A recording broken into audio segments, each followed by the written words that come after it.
Hello guys, it's Sakuems. Welcome back to my channel. So if you're new here, hello, my name is Emily. I'm a French artist and YouTuber.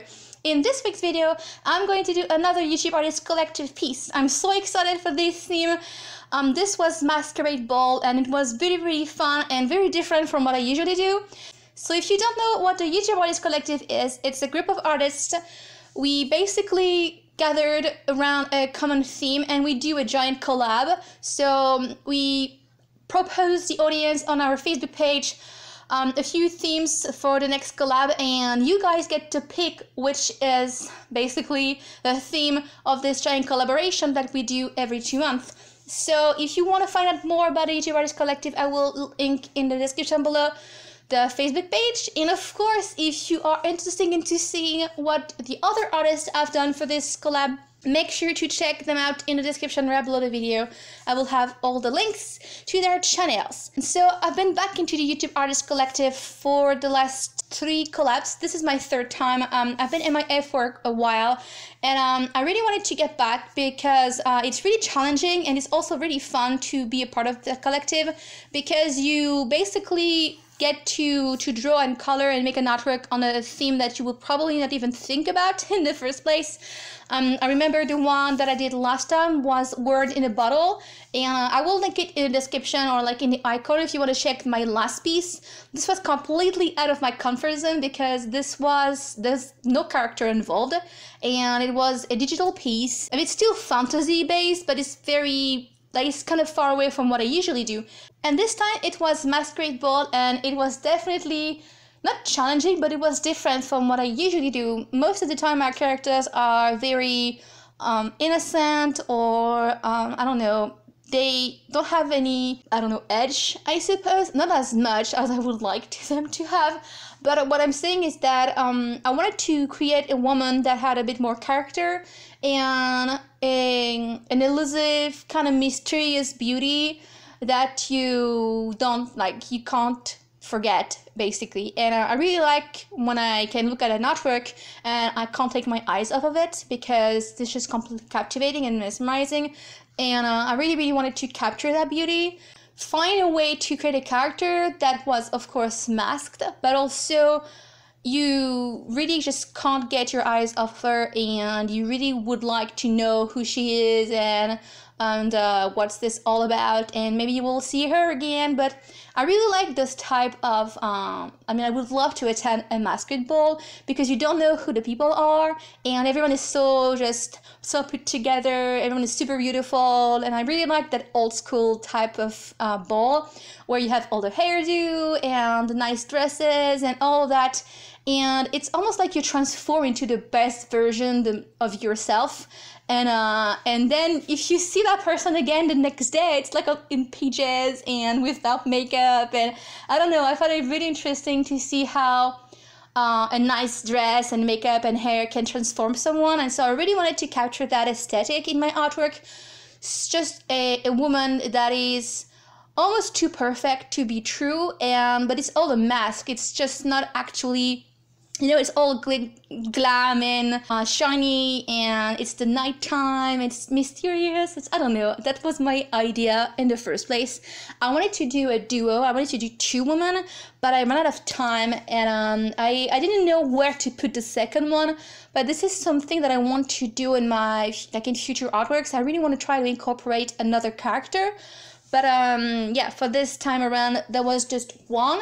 But yeah, my general idea, I could have taken that in a different way, but it's a little bit more, I would like to say cliche, I suppose, because this is what you expect, I suppose, for a masquerade ball type of artwork, because I literally googled masquerade ball and all I can find was people very put together with a mask, and it's all like partying and everything. I tried to make it more like a classy version, or classic, but like I said, it's more like a princess type of ball, I suppose. The only difference is that there's no crown, of course. But what I'm saying is that it's not just a party type of event in a modern world when people wear masks. It's an actual ball, and it happens to be one where you can wear a mask. That was my idea. I had a pose in mind, because I wanted her to be very classic and very classy and elegant, but I didn't want to have her front view because that's what I usually do. So I pictured her sideways. That's my idea, and almost looking at the person taking a picture of her and be like, hey, this is me. You just get this instant of me being my pretty self. And then I imagine her just vanishing into the event, and you basically don't know who that person is and just hope to see her again, but you have captured that moment. And I just found it very interesting to see it that way. So that was my idea. Then I Googled stuff for references. I will post them in the description below the video. I mean, I'm not sure exactly. I just Googled image stuff. I searched for a masquerade ball, and then I just searched for masks and lace mask, and it took like 2 hours to find a design that I really liked. And I mean, I know that I can still make one, but I'm not very good at that, and especially all the intricate designs. And so I found one that I really liked, and I transformed it a bit to adapt to the character. Then I also Googled stuff for the jewelry, but mostly for the necklace. The earrings have been my own idea. And then I had to put a flower because this is my statement, I guess, element in my artworks. I feel like my drawings and paintings, when they have no flower, something is missing. So, I mean, it just helps with the elegance. Although I could have had it a bit more maybe in her hair, but there's a jewelry and the mask, so it's already enough, I think. And then for the dress, and so it was a bit of a struggle because when I did my first sketch, I couldn't picture really the arm holding the dress. It looked kind of odd. So what I did is actually took a picture of myself holding a piece of sheets actually that I wrapped around my waist to act as an actual dress thing. And so I was holding it and I took the picture, and then I used that as a reference to draw this arm and her holding this dress. And then I had a lot of fun with the design. So basically, I actually bought on wish.com a few stencils for my paintings and my artworks. And I will explain the disaster of my first attempt doing this artwork. But for the actual finishing piece that you can see right now, I've used the stencils to do the design on the dress on the top. And then I also used part of the design just to have a bit of element in the bottom of the dress, but most of the bottom dress design I've just tried to replicate the design of the stencils, but it was done by hand. And then I've used also a ruler that has circle inside, so it's like a stencil as well for the background. Now I'm not a huge fan of the circles in the end. I wanted them to be like almost like light bulbs or like light blurry type of background that you can see sometimes in photos where you have a party with lights basically. And so I feel like they should have maybe be white instead of gold, but I really like still to have a bit of gold. But that wasn't my original idea for the background. The first attempt that I had, so I wanted to do a watercolor background and watercolor artwork, and then do the majority of my shading with watercolors, and then just top it up with my markers and my pencils, which is my mixed media go-to recipe that I usually do. Something really unfortunate happened to me. If you don't know, basically I usually use watercolor pads, so they are glued on 4 sides, and there's usually 20 sheets in a pad. And so I haven't counted the pages that I've used, and I had 1 left, I think. And so I had already done the background, and then I transferred my artwork, I've inked the artwork, and then I started to paint the background with a Baroque design. And as I was doing that, I noticed that the paint reacted a little bit weird and was spreading too much and almost made the paper too wet. So it felt kind of weird. And I sprayed a lot of water to mix the background, and then I've let it dry. And once I peeled off the masking fluid that was protecting my character, it completely ripped off the paper on all the edges. And it's almost like the paper was melting in some places, but that's really weird. And so I've managed to remove the masking fluid, but I removed at least a third of the drawing because the paper was peeling off. And then I went just a little bit crazy because it was so frustrating. I waited for it to dry a bit more, and I tried, because what I wanted to do is basically just stay away from wet tools and switch directly to markers and then colored pencils on top. And I thought that I could sand the paper or something like that, but I couldn't do that either. It wasn't drying really well. And so I tried to rip the page off, and I usually use a little tool that I can scrape between the sheets, and I just remove the glue on the side, and then I just peel off the paper. What happened is that basically the last sheet of paper on that pad was glued to the back. It was glued on the cardboard backing, which means that when I used a lot of water, it melted the glue and it really reacted badly, and it had separated the paper, and I couldn't remove that from the cardboard. And so I tried to cut this sheet and peel off the paper, but when I tried to peel off the paper, it ripped, and then I just, out of rage, I literally just tear the paper out, and it basically, half of it was still on the cardboard and the rest was in my hand, and so I couldn't save this piece at all. Because it's not just about making collage or things like that, it's just the paper integrity was completely ruined. So I've basically lost about, 4 hours of work at that time, because I started this piece on Thursday night. I traced and inked the piece on my watercolor paper, and then I colored the background, and I did everything in the morning, and it was almost 1 p.m. when this disaster happened, and I had to redo it entirely. So that was a bit of a struggle to just be like, okay, that just happened.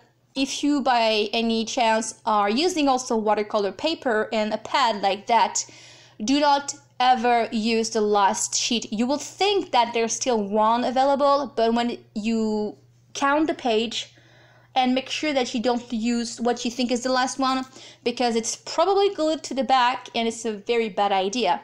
I actually shared a picture of the ripped artwork on my Instagram, so if you'd like to check it out, link will be in the description below the video, and you can also follow me because I post pretty much every other day on this page, every new artwork that I have, every sketches. So yeah, that was a struggle because I had to think really fast and redo the entire artwork. So that's why my video is a little bit late, because I basically had to redo the artwork. So what I did is I picked my paper that I use for copics. I have used the Perfect coloring paper, and this is an A3 size, but I've trimmed the edges, so my piece is actually 23 centimeter by 42 on the longer side. So it's a pretty large artwork, but I really like to have this kind of comfort when I paint and I draw characters. But I knew that this was going to use so much markers, because originally I was supposed to do a watercolor background, especially because it's a night scene, so my color scheme on computer was involving a lot of black and a lot of dark red and dark purples, and I really didn't want to use my markers for that. And actually making the piece, and you'll just see that it's really not the best to use dark marker on a larger surface, because the copic ink is translucent, and I don't know, it just looks really pale, and I really enjoy the vibrancy of my coloring tools. My markers are just not as vibrant as I would like them to be. My watercolors are amazing, my pencils are amazing, but the markers on their own, they are very pale.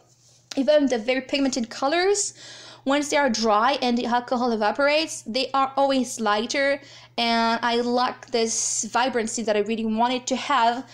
So what I did is I basically, I redo the entire line art first on my paper, and I haven't recorded this process because it's extremely boring to do. And then I've used what I done on computer, which was my color scheme. So originally I wanted to have for sure a green, like emerald green, bronze looking dress, and I wanted her to have a dark lip, and I wasn't sure with the color of the hair, but I was picturing her to be ginger slash strawberry blonde, because I think it looks really nicely with the pink undertone on the skin and this green based dress. So that was my idea. And then for the detailings, I was wondering if I should do more of a reddish jewelry, or if I just do pinky, like a pinkish red or purple type. And with the background, basically, I just figured it would just look better to stay away from the red, because I was mixing blue and purple in the background, and then it really worked well with the green. It still has a bit of contrast, but it's not an actual green that I've used. It's turquoise. It's like more of a teal color dress, and so the pink is working better compared to using red, because yeah, red is a complementary color of the green, but for the turquoise it's actually pink. So I've stick to that purpley pink background, and then for the details on her, on the character, most of my shading and the shadows have like a pink purpley undertone to have this cohesive blend in the end. And yeah, so everywhere on the piece basically I've shaded with a dark like a plumish reddish color, except on the dress because I've used, of course, black and a dark green, but everywhere else I've used that color for the shadows. And so I've did everything with my markers. I've used different brands. I've used like very cheap marker for the background because I didn't want to use my copics. I found it kind of hard to blend, but I still managed to make something kind of decent, and I just knew already that I had to top it up with colored pencils to get the vibrancy that I want in my artwork. So I did most of the shading with the markers, and then I've used my Prismacolor Premier Luminance pencil and my Party Chromos to basically I mean, it's not like I was just shading with pencils. I'm still not using as much as I would have used if I was just doing pencils, but I still pretty much covered the entire piece except the hair. I've still covered almost the entire piece with the pencils to have a direct, vibrant tone. So that's basically my process to get this satin finish for the dress and the entire background. It almost looked like a galaxy. For the skin tone as well, I basically redo the majority of the shading just to smooth it out and to remove this dotted texture that sometimes the marker do. In the end, it just really looks vibrant and very pretty much like what I wanted to have with my watercolors, but I couldn't.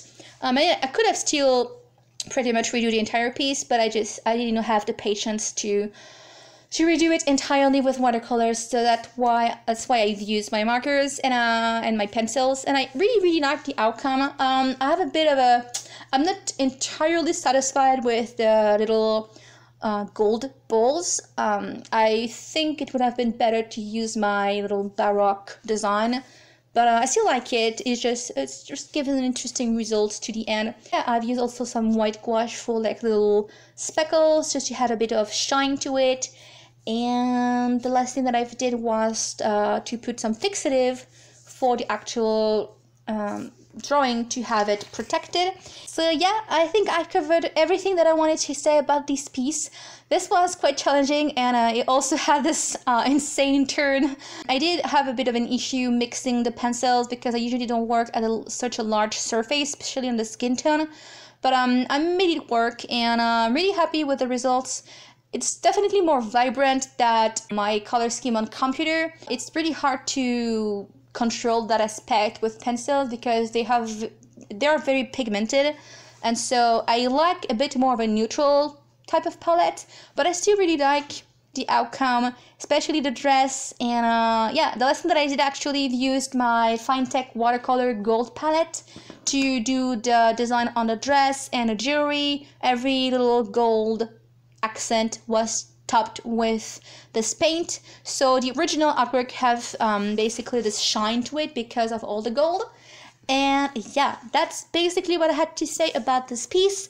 Thank you so much for watching this video, you guys. If you liked it, then don't forget to give a thumbs up and also to comment and share, because it helps my channel a lot. If you'd like to get this piece original artwork, this is available on my Etsy store as well as Fine Art Prints.